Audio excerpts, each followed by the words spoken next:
Most people who drink coffee or energy drinks every day have no idea how close they are to the line. They know caffeine is a stimulant. They know too much is probably not great. But the actual number, the specific threshold where safe becomes risky, is something very few people could tell you off the top of their head. And that gap in knowledge matters more than you might think. Because some of the most popular drinks on the market right now are quietly pushing people past that line without them realizing it. Not coffee, not even energy drinks in the traditional sense. Drinks that taste like lemonade or flavored soda and go down in minutes. Today we're going through the science on caffeine safety. The actual daily limit, what happens when you exceed it, why timing matters just as much as total amount, and the specific drinks that have caught researchers and doctors off guard with how much caffeine they contain. Let us start with the number. Up to 400 milligrams of caffeine per day is considered safe for most healthy adults. That is the figure cited by health authorities, including the FDA, and supported by a large body of research. To put that in practical terms, 400 milligrams is roughly equivalent to 4 standard 8-ounce cups of brewed coffee. It is about 9 12-ounce cans of Diet Coke, or approximately 5 standard-sized cans of Red Bull. A U.S. government panel in 2015 went slightly further and suggested that up to 5 cups of coffee per day may be safe for many people and potentially even beneficial for health. The key phrase there is many people. Individual tolerance to caffeine varies significantly based on genetics, body weight, medication use, and underlying health conditions. The 400 milligram figure is a population-level guideline, not a precise prescription for every individual. But here's the thing most people miss entirely. The total daily amount is only half of the equation. The other half is how quickly you consume it. 400 milligrams of caffeine spread across 10 hours of a workday is a very different physiological experience than 400 milligrams consumed in 30 minutes. Your liver processes caffeine at a fixed rate.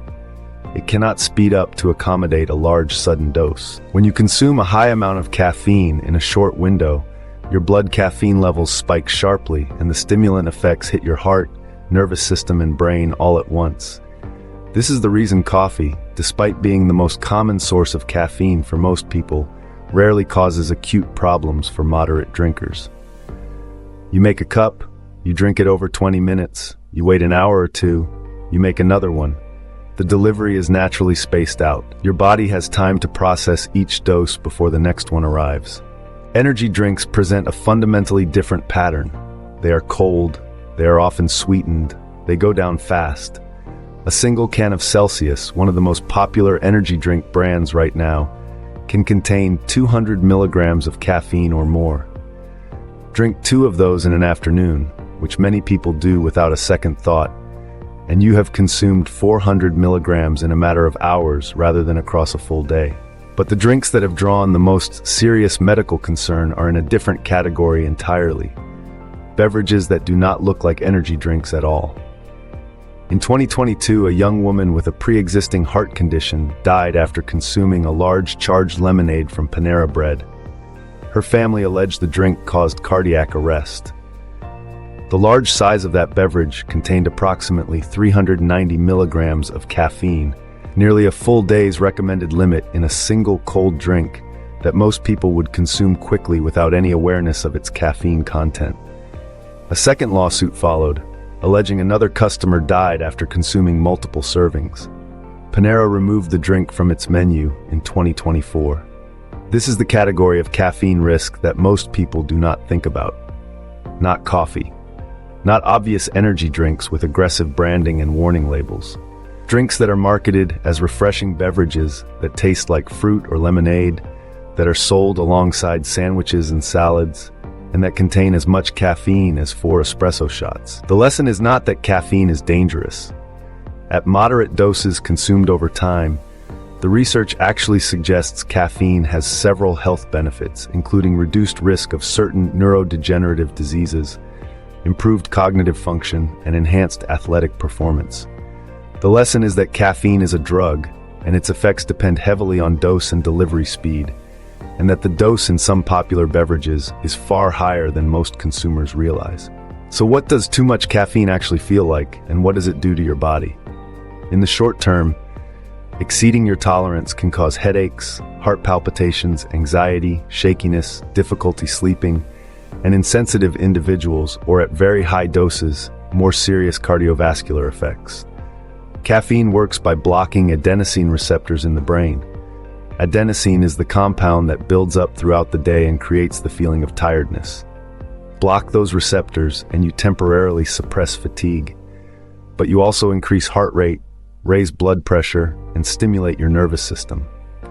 For healthy adults with no underlying conditions, the body handles this well up to a point. For people with heart arrhythmias, anxiety disorders, high blood pressure, or certain other conditions, that threshold is much lower. And for people who are also taking medications that interact with caffeine, the picture changes further. The practical guidance that comes out of all of this is straightforward. Know the caffeine content of what you are drinking. This sounds obvious, but most people do not actually check. Coffee from different sources varies enormously. A shot of espresso from one cafe might have 60 milligrams while another has 90. A large cold brew can easily contain 300 milligrams or more. Energy drinks range from 80 milligrams in a standard Red Bull to 300 milligrams or more in some newer formulations.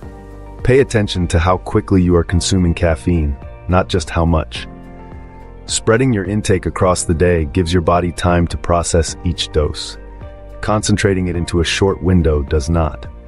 Be especially cautious with drinks that do not present themselves as high caffeine products.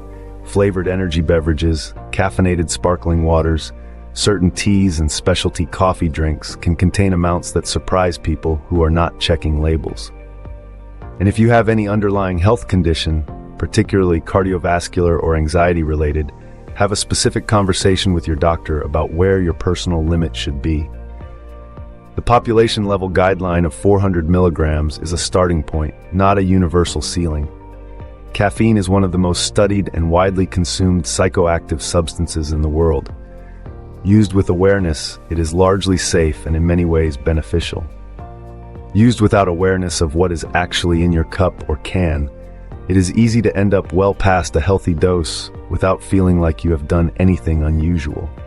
Know your limit. Know your sources. The number matters, but so does how fast you get there.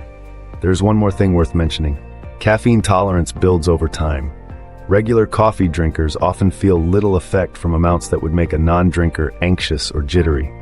But tolerance does not mean the physiological effects disappear. Your heart rate still rises, your blood pressure still increases. Your sleep architecture is still affected if you consume caffeine too late in the day. The half-life of caffeine in the body is around 5 to 6 hours for most people, which means a cup of coffee at 3 in the afternoon still has half its caffeine content active in your system at 8 or 9 at night. People who struggle with sleep but drink afternoon coffee often do not connect those two things. Now you can. If you want content that gives you this kind of clear, practical health information every week, subscribe. New video every